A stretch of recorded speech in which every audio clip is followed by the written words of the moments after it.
Another quick, another really easy, another really raw thought for you today.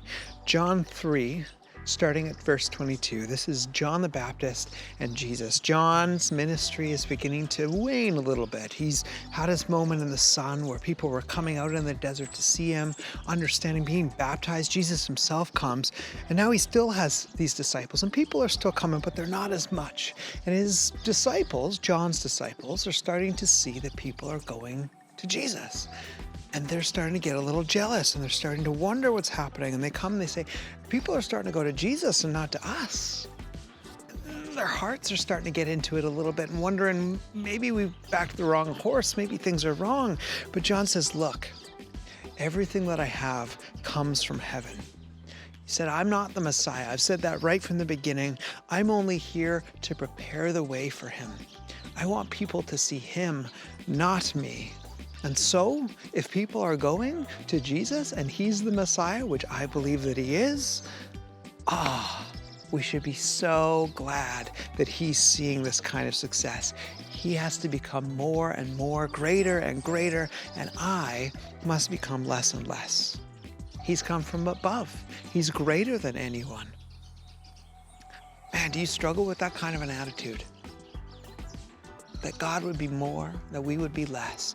We live in a world that functions and looks primarily at our success. How much money do we have? How much stuff have we gathered around us? What can we do in order to gain more and more and more? And yet, here's John in a part of his life where he should be growing and growing and growing. And he looks at Jesus and says, he must become more and I must become less. It's an attitude that's deeply challenging to me. It should be deeply challenging to you too, because it spills out into our entire life. That we would allow God to be more so that we could be less. When people look at us, they don't think, boy, Stephen's got it together. Boy, Stephen knows what he's doing. Boy, I want to follow Stephen. But actually that they would see God.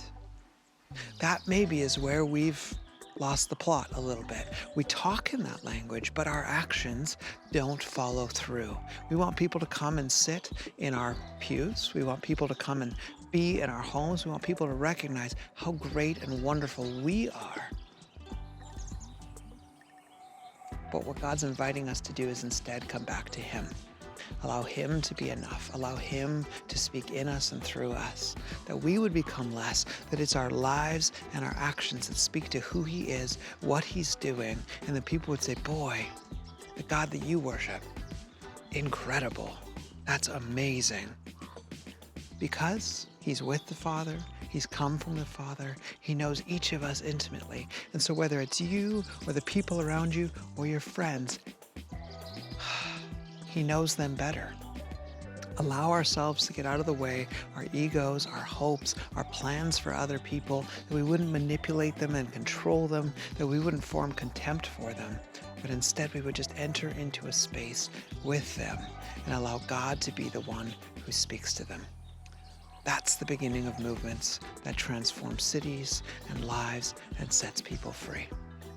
How's God calling you to be a part of that today? Where are there areas and relationships in your life where you're trying to control other people? Can you let that go? Can you allow God to be greater and more and allow him to be the one that speaks? God bless you.